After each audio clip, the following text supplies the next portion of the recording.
Assalamualaikum warahmatullahi wabarakatuh. Perkenalkan, nama saya Teusa Lantera Elfrida, NIM 191510101008. Di sini saya mau menjelaskan pengendalian OPT pada tanaman tebu.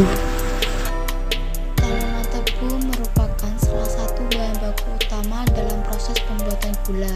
Tanaman tebu ini tumbuh berada di daerah yang beriklim tropis dan termasuk tanaman jenis rumput-rumputan. Tahukah kamu bahwa produksi gula di Nusantara cenderung mengalami penurunan, sehingga terjadi kesenjangan antara permintaan dan penawaran gula? Penurunan produktivitas tanaman tebu ini biasanya disebabkan oleh organisme pengganggu tanaman atau biasa disebut dengan OPT. Berikut hama yang menyerang pada tanaman tebu. Yang pertama yaitu pengerek pucuk atau Triporiza vinella F. Pengerek pucuk menyerang tanaman tebu yang berumur 2 minggu sampai umur tebang.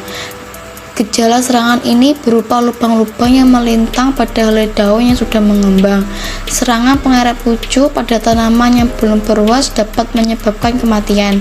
Pengendalian hama ini dapat dilakukan dengan memakai insektisida karbofuran atau petrofur yang terserap jaringan tanaman tebu dan bersifat sistemik dengan dosis 25 kg per ha, yaitu dilakukan dengan menebarkan di tanah. Yang kedua yaitu hama urat Lepiedeta stigma F. Menurut Sunarto dan Subiakto tahun 2018, hama urat menyerang perakaran dengan memakan akar. Gejalanya yaitu pada tanaman muda ditunjukkan dengan pucuk tanaman layu dan tahap selanjutnya menguning seperti gejala kekeringan. Serangan pada tanaman muda dapat menyebabkan kematian tanaman, sedangkan pada tanaman tua menyebabkan tanaman muda roboh. Tanaman yang terserang kehilangan sebagian hingga seluruh akar dan terbentuk rongga-rongga gerekan. Banyak jenis hama uret yang biasanya menyerang tebu di Indonesia, yaitu Leucopolis rorida, Bacillopis sp, dan Pagenesa nicobarica. Untuk pengendaliannya dilakukan secara mekanis atau kemis dengan menangkap kumbang pada sore atau malam hari dengan perangkap lampu. Biasanya dilakukan pada bulan Oktober dan Desember. Yang ketiga yaitu pengerek batang. Serangan pengerek batang pada tanaman tebu muda yang berumur 3-5 bulan atau kurang dapat menyebabkan kematian pada tanaman. Sedangkan serangan pada tanaman tua menyebabkan kerusakan pada ruas-ruas batang dan pertumbuhannya terganggu. Untuk pengendaliannya biasanya dilakukan dengan penyemprotan insektisida, antara lain dengan penyemprotan Pestona atau Natural BRV. Beberapa cara pengendalian yang lain yang dilakukan yaitu secara biologis. Selanjutnya yaitu penyakit pada tanaman tebu. Yang pertama, penyakit mozaik.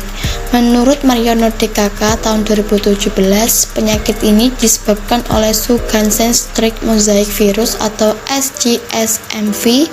Dengan gejala serangan pada daun terdapat noda-noda atau garis-garis yang berwarna hijau muda, hijau tua, kuning atau klorosis yang sejajar dengan bekas-bekas pembuluh kayu. Gejala ini nampak jelas pada helaian daun muda. Untuk pengendaliannya dilakukan dengan menanam jenis tebu yang tahan terhadap penyakit, menghindari infeksi dengan menggunakan bibit sehat, dan pembersihan lingkungan pada kebun tebu. Yang kedua yaitu penyakit busuk akar. Penyakit ini disebabkan oleh cendawan Petium sp. Penyakit ini banyak terjadi pada lahan yang drainasenya kurang sempurna. Akibat serangan penyakit ini, akar tebu menjadi busuk sehingga tanaman menjadi mati dan tampak layu. Untuk pengendaliannya dilakukan dengan menanam varietas tahan dan dengan memperbaiki drainase lahan. Yang ketiga yaitu penyakit pongkah bung. Penyakit ini disebabkan oleh Fusarium moniliforme. Penyakit pongkah bung dapat menyebabkan malformasi yang khas pada tunas ujung tebu. Menurut Ristayeni DKK tahun 2018, pengendalian dilakukan dengan cara memanfaatkan mikroorganisme antagonis. Di antara jamur antagonis yang umum digunakan adalah Trichoderma sp dan Cleocladium sp.